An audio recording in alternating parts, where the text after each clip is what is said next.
اس طرح کا حجاب کرنے کا حکم اللہ تعالیٰ نے نہیں دیا جس طرح کا حکم اللہ تعالیٰ نے آزاد عورتوں کو دیا، تاکہ باندیوں پر آسانی ہو، تخفیف ہو۔ اب لیکن مسئلہ یہاں پر یہ کھڑا ہوتا ہے، سوال یہ پیدا ہوتا ہے کہ آخر وہ ستر ہے کیا؟ یعنی اگر حجاب میں فرق ہے تو جس طرح عورتوں کا ستر ہوتا ہے آزاد عورتوں کا، ٹھیک اسی طرح باندیوں کا بھی ستر ہے، تو اس کی حد کیا ہے؟ کتنے حصے کو ہم مانیں گے کہ وہ ستر ہے اور کتنے کو نہیں؟ تو سب سے پہلے جو مسئلہ ہے وہ یہی ہے کہ ایک باندی کا جو ستر ہے وہ کیا ہے۔ تو دیکھیں اس میں فقہا کے درمیان تین میجر اوپینینز ہیں، فقہا میں تین میجر اوپینینز ہیں باندی کے ستر کے متعلق۔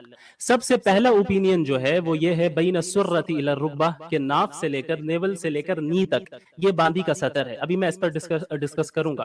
نمبر 2، دوسرا قول، دوسرا اوپینین جو ہے فقہا کا وہ یہ ہے عورتها مثل عورت الحرہ بالنسبۃ لمحارمها، کہ جس طرح یعنی باندیوں کا ستر اتنا ہے جتنا ایک آزاد عورت کا اپنے محرم کے سامنے ہوتا ہے۔ اب ایک آزاد عورت کا اپنے محرم کے سامنے ستر کیا ہوتا ہے؟ پورا جسم ہوتا ہے سوائے سر کے، گردن کے، ہاتھ کے اور جو پنڈلیاں ہیں اس کے، باقی پورا جسم ستر ہے۔ تو ایک قول فقہا کا یہ بھی ہے کہ ان عورتوں کی طرح باندیوں کا ستر ہے جو اپنے محارم کے سامنے وہ جتنا ستر رکھتی ہیں ڈھانک کر۔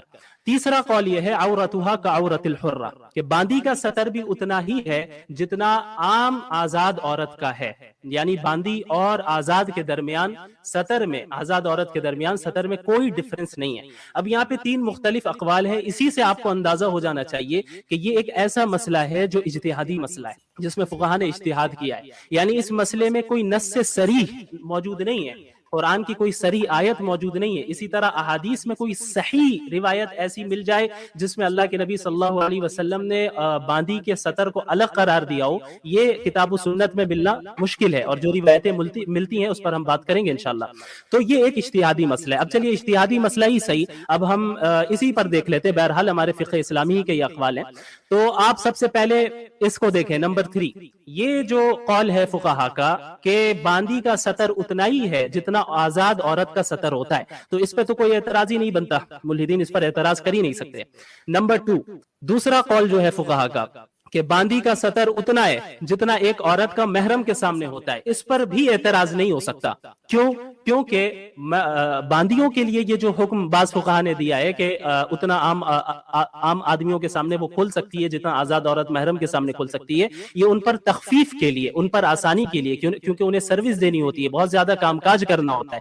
اگر ان پر اس طرح کا مکمل حجاب نافذ کر دیا جاتا تو ہوتا یہ کہ ان پر بہت زیادہ مشقت آ جاتی، بہت زیادہ دشواریاں ہوتی، اس لیے یہ تخفیف دی گئی ہے۔ ہاں، یہ جو قول جن فقہا کا ہے اس پر وہ یہ بھی شرط لگاتے ہیں کہ یہ اس وقت ہے کہ جب فتنے کا اندیشہ نہ ہو۔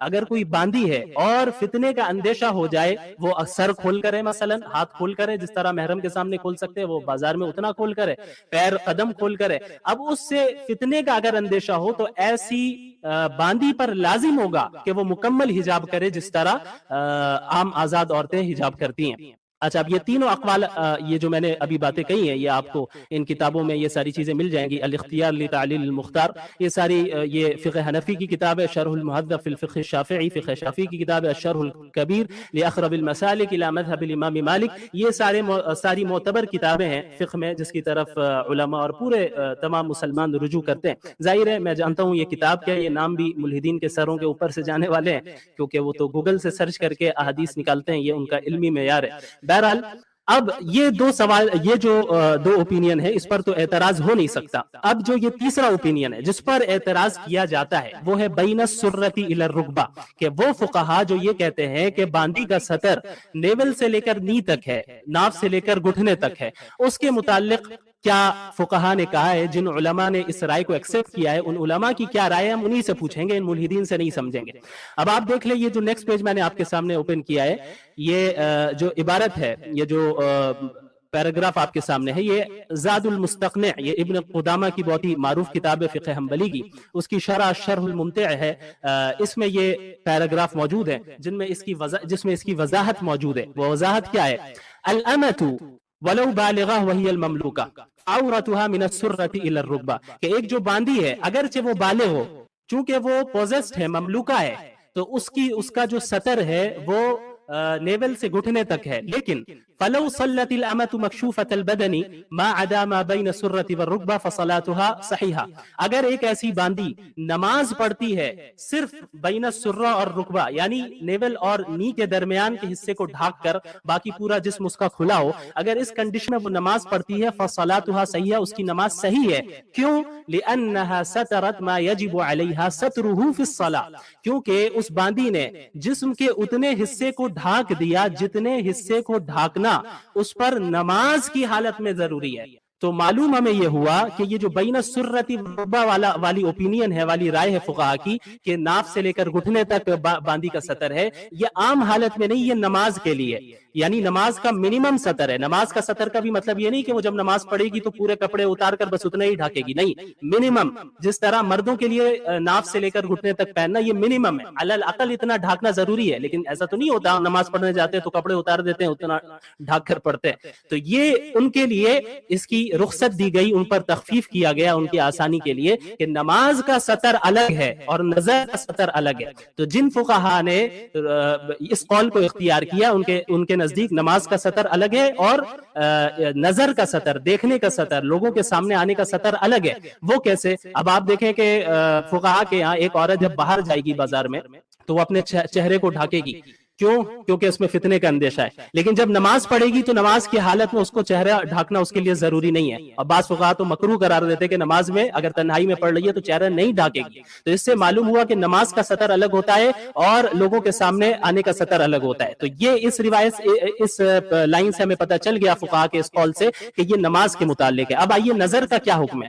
آپ کے سامنے شیخ الاسلام ابن تیمیہ رحمہ اللہ، ان کے نام سے کون ہی واقف نہیں ہوگا، وہ فرماتے ہیں اسی کتاب میں یہ آپ کو پیراگراف مل جائے گا، ان المقصود من الحجاب هو ستر ما يخاف منه الفتنہ بخلاف الصلاة۔ دیکھو جو حجاب کا مسئلہ ہے وہ اس میں جسم کو چھپانے کا جو اس کے پیچھے اصل مقصد ہے وہ فتنے سے بچنا ہے، بخلاف الصلاة، برخلاف صلاح کے، ولہذا یجب علی الانسان ان یستتر فی الصلاة، یعنی نماز میں فتنے کی وجہ سے ہم عورتیں یا مرد یا آزاد ہو یا پھر جو ہے باندی ہو فتنے کی وجہ سے سطر نہیں کرتی ہے، نماز میں جسم کو ڈھانکنا نماز کی وجہ سے۔ اسی لیے اگر تنہائی میں اگر کوئی بندہ نماز پڑھ رہا ہو جہاں کوئی اسے دیکھنے والا نہیں ہے، جیسا کہ انہوں نے یہ ذکر کیا ہے، تو ایسے موقع پہ بھی اس کو اپنے پورے جسم کو ڈھانکنا اس کے لیے ضروری ہوگا۔ تو اس کے بعد یہ لکھتے ہیں لیکن فی باب النظر، لیکن جہاں تک دیکھنے کا تعلق ہے، انما یجب التستر حیث ينظر الناس، تو اس وقت اس جسم کو ڈھانکنا ضروری ہوگا جہاں بھی لوگ دیکھنے لگ جائیں گے۔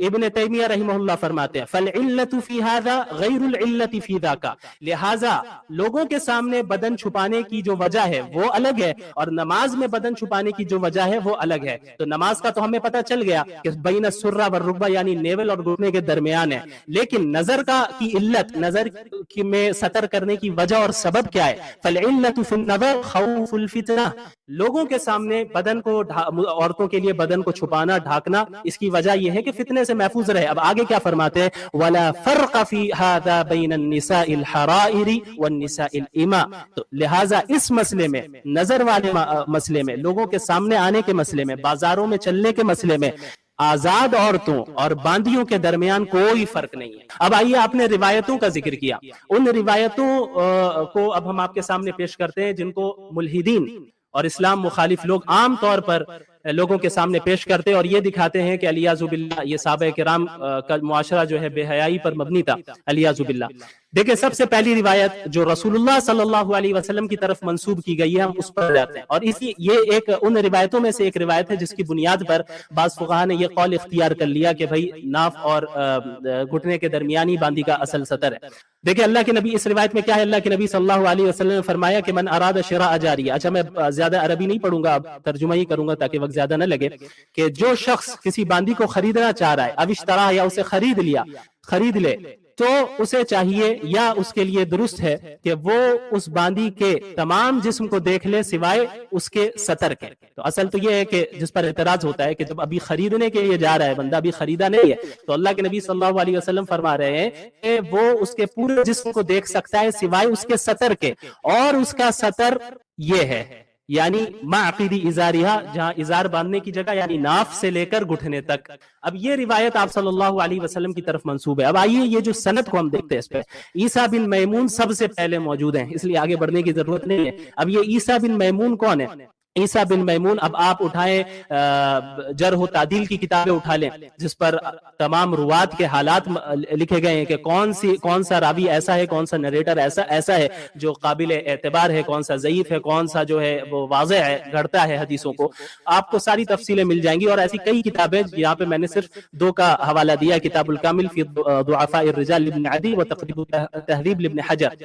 عیسیٰ بن میمون ضعیف، یہ ضعیف راوی ہے، اور جس سند میں ایسا راوی ہو جو کہ ضعیف ہو، وہ روایت ضعیف ہو جاتی ہے، وہ صحیح نہیں ہوتی، اور جو ضعیف روایت ہوتی ہے وہ اصول حدیث کی روشنی میں مردود ہوتی ہے، ریجیکٹڈ ہوتی ہے، اسے قبول نہیں کیا جاتا۔ اچھا، یہی روایت ایک دوسری سند سے موجود ہے، جس سند میں جناب حفص بن عمر صاحب ہے۔ اب یہ کون ہے، آپ ان کے متعلق بھی دیکھ لیں، یہ بھی راوی ضعیف ہے۔ لہٰذا دونوں سند جو اس روایت کی جو دونوں سندیں ہیں وہ دونوں ضعیف ہیں، اس لیے وہ محدثین کے نزدیک اور اس مسلمانوں کے نزدیک قابل قبول نہیں ہے۔ اچھا، اب آئیں آپ اس روایت کی طرف۔ اب دوسری روایت آپ کے سامنے، یہ بھی بہت زیادہ یہ روایت پیش کی جاتی ہے۔ یہ روایت کیا ہے؟ انس بن مالک، انس بن مالک رضی اللہ عنہ فرماتے ہیں کہ کن جواری عمر یخدمننا کاشفات الرؤوس تضطرب ثدیہن بادیۃ خدامہن، کہ حضرت عمر رضی اللہ عنہ کی جو باندیاں ہوتی تھی وہ ہماری، یعنی جب وہ لوگ حضرت عمر کے گھر میں ہوتے تھے تو وہ ہماری خدمت کیا کرتی تھی۔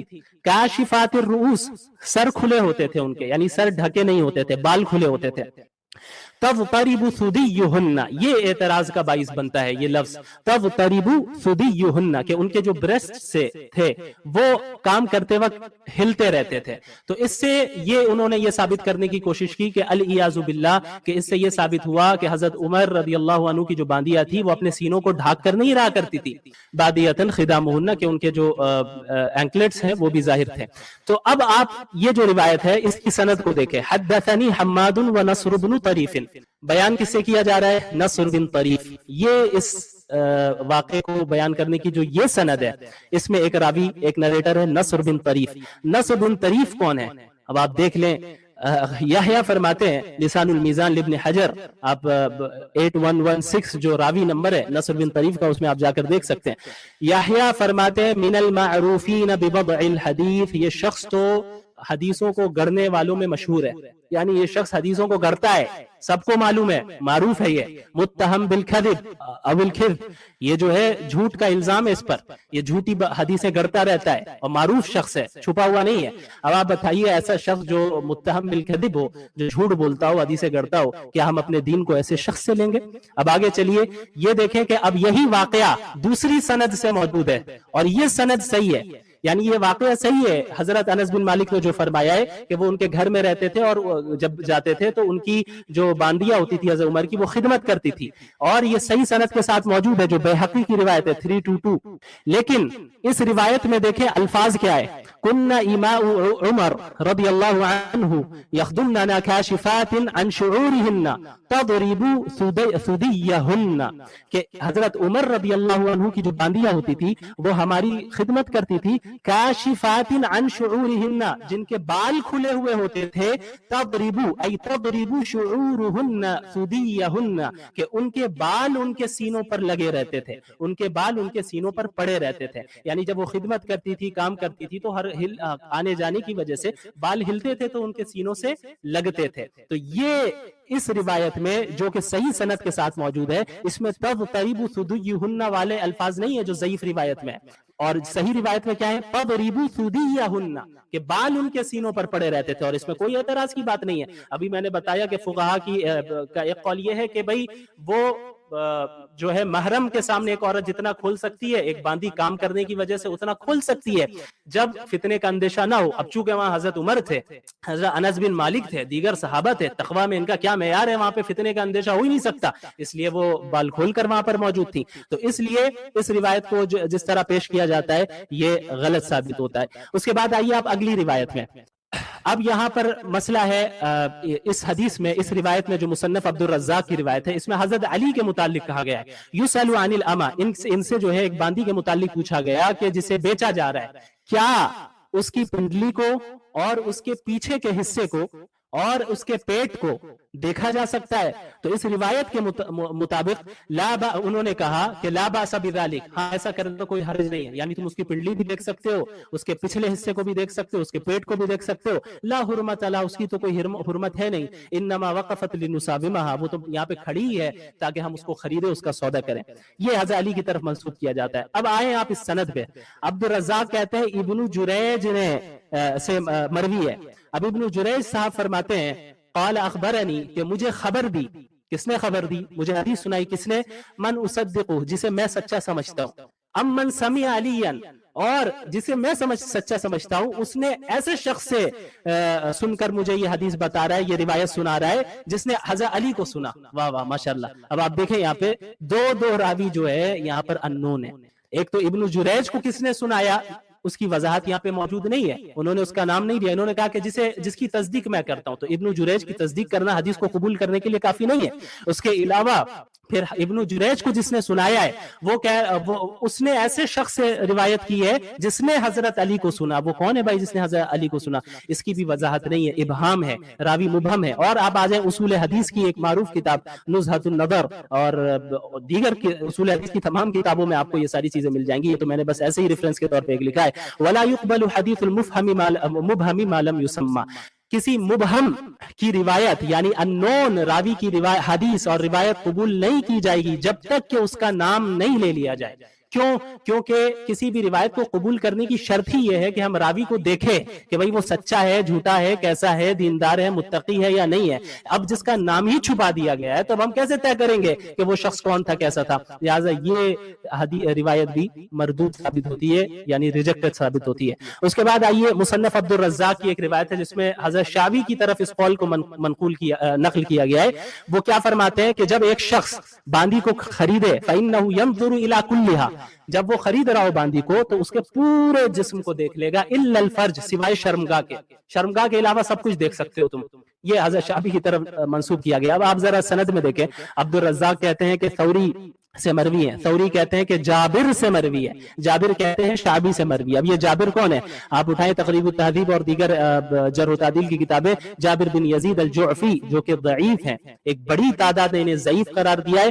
بعض محدثین ایسے ہیں جنہوں نے انہیں صحیح قرار دیا اس شرط کے ساتھ کہ ان کی روایت ان کے ساتھ نہیں ہونی چاہیے. اگر یہ ان کے ساتھ بولتے ہیں تو پھر ہم جو ہے جب تک یہ وضاحت نہیں کریں گے قبول نہیں کریں گے. اور ایک بڑی تعداد میں تو ضعیف قرار دیا کہ آپ ان کے ساتھ بولیں کیسے بھی کریں، یہ جو ہے ٹھیک ٹھاک نہیں تھے، ان کی روایتیں قبول نہیں کی جا سکتی. اب یہ ان کا مطلب کیا آئے گا میں ایکسپلین کروں گا انشاءاللہ. تو بہرحال یہ ثابت ہوا کہ یہ بھی جو روایت ہے حضرت شعبی کے متعلق یہ بھی مردود ہے، قابل قبول نہیں ہے. اب آ جائیں آپ ان روایات کی طرف جو حضرت عبداللہ بن عمر کے متعلق ہے اور جسے سب سے زیادہ شیئر کیا جاتا ہے ملحدین کی جانب سے. جن روایتوں میں یہ ہے، ترتیب کے ساتھ چلتے ہیں. سب سے پہلی روایت مصنف عبدالرزاق کی، اس میں یہ ہے کہ ابن عمر رضی اللہ عنہما جب یعنی کانا یکشف عن ظہرہا، وہ باندی کے یعنی خریدنے سے پہلے ہی باندی کے پیٹ کو بھی کھول لیتے تھے، وبطنہا اس کے پیٹ کو بھی، وساقہا اور اس کی پنڈلی کو بھی، ویضع یدہ علی عجوزہا اور اس کے پچھلے حصے پر اپنا ہاتھ رکھتے تھے. اب آپ آ جائیں اس روایت کو ہم سمجھیں گے. اس کو سمجھنے سے پہلے آپ کو اس ٹرمینالوجی کو سمجھنا ہوگا کہ تدلیس کسے کہتے ہیں. بہت ہی میں ڈیٹیل میں نہیں جاؤں گا، بہت ہی آسان انداز میں سمجھانے کی کوشش کروں گا.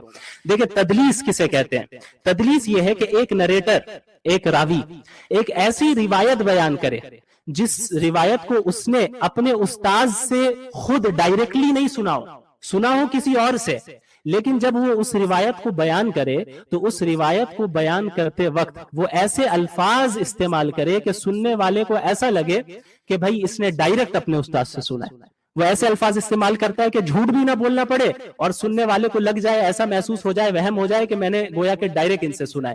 فار ایگزامپل قائلا موہمن سماعو قائلا قال فلان، اگر کوئی شخص جو کہ ایسا عمل کرتا ہے، اس عمل کو جو میں نے بتایا ایکسپلین کیا، اس عمل کو تدلیس کہتے ہیں، ٹھیک ہے، اور اس عمل کے کرنے والے کو مدلس کہتے ہیں. تو اب ایک مدلس قال فلان بھی کبھی کبھی کہتا ہے کہ فلاں شخص نے کہا، تو اب فلاں شخص نے کہا، اس کی تو کوئی آپ کے پاس آپ نے یہ تو نہیں کہا کہ آپ سے کس نے کہا.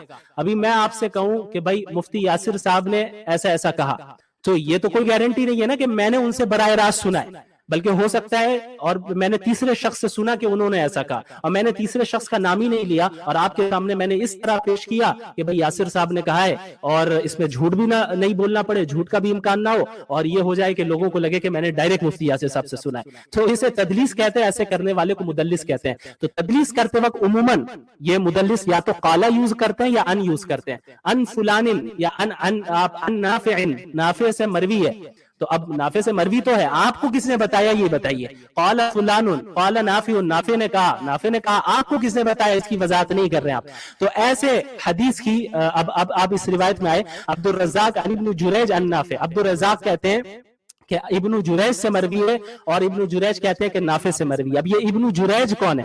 ابن جریج کی آپ اس کو نکال کر دیکھیں حالات کو، وہاں پر محدثین نے بیان کیا ہے کہ یہ وکان یدلس، یہ تدلیس کیا کرتے تھے۔ اب یہاں پہ بھی دیکھیں آپ، اس روایت میں جریج ان کے ساتھ بیان کر رہے ہیں، یہ نہیں کہا انہوں نے حدثنا نافع، حدیث ہمیں نافع نے ہمیں سنایا، اخبرنا نافع، نافع نے ہمیں خبر دی، سمعت، میں نے خود سنا، یہ نہیں کہا، انہوں نے کہا ان نافع، نافع سے مروی ہے۔ لہٰذا اب ایسی حدیث کا کیا حکم ہے، ایسی روایت کا کیا حکم ہے؟ آپ اصول حدیث کی کوئی بھی کتاب اٹھا کر دیکھ لیں، یہاں پر ایک ریفرنس موجود ہے، وَحُكْمُ مَنْ ثَبَتَ عَنْهُ التَّدْلِيسِ إِذَا كَانَ عَدْلًا، ایسی روایت جس میں ایسا نریٹر ہو جس کے متعلق معلوم ہو کہ یہ تدلیس کیا کرتا ہے اور وہ عادل بھی ہو، یعنی متقی ہونا ضروری ہے، دیندار ہونا ضروری ہے، اچھا آدمی ہو، ٹھیک ہے، اچھا آدمی بھی تدلیس کیا کرتے تھے، تو اللہ يقبل منه الا ما صرح فيه بالتحديث على الاصح، تو اس راوی سے اس وقت تک اس کی روایت کو، ہم حدیث کو، اس روایت کو قبول نہیں کریں گے، الا ما صرح فيه، جب تک کہ وہ یہ واضح نہ کر دے کہ اس نے خود سنا ہے اور سنانے والے نے اسے خود سنایا ہے۔ تو اب آپ دیکھیں، اگر ابن جریج جو کہ مدلس ہیں، اگر یہ کہتے کہ نافع نے مجھے خود سنایا یا میں نے سنا ہے، تو پھر تو ان کی روایت قابل قبول ہوتی، لیکن یہ کہہ رہے ان نافع، نافع سے مروی ہے، جو کہ مدلس کی پہچان ہے، یہاں پہ ذکر کیا گیا ہے، لہٰذا تدلیس کی بنیاد پر اس روایت کو اصول حدیث کی روشنی میں قابل قبول تسلیم نہیں کیا جائے گا، ریجیکٹ کیا جائے گا۔ اب یہ مسئلہ آپ کو تدلیس کا سمجھ میں آ گیا، باقی روایتیں بڑی آسانی سے سمجھ میں آ جائیں گی۔ مصنف عبد الرزاق کی الگ روایت ہے، جس میں انہوں نے ہوسٹ صاحبہ نے بھی ابھی یہ کہا کہ ایک روایت میں کہ ابن عمر نے راستے میں دیکھا کہ بھئی بعض تجار جمع ہے، ایک باندی کو دیکھ رہے ہیں، تو وہ آگے آتے ہیں ابن عمر اور خود فکشف عن بعض الساقیہ، ان کی پنڈلی کے بعض حصے کو کھولتے ہیں، ووضع یدہ علی بطنہا، اور اس کے پیٹ پر اپنا ہاتھ رکھتے ہیں، ٹھیک ہے۔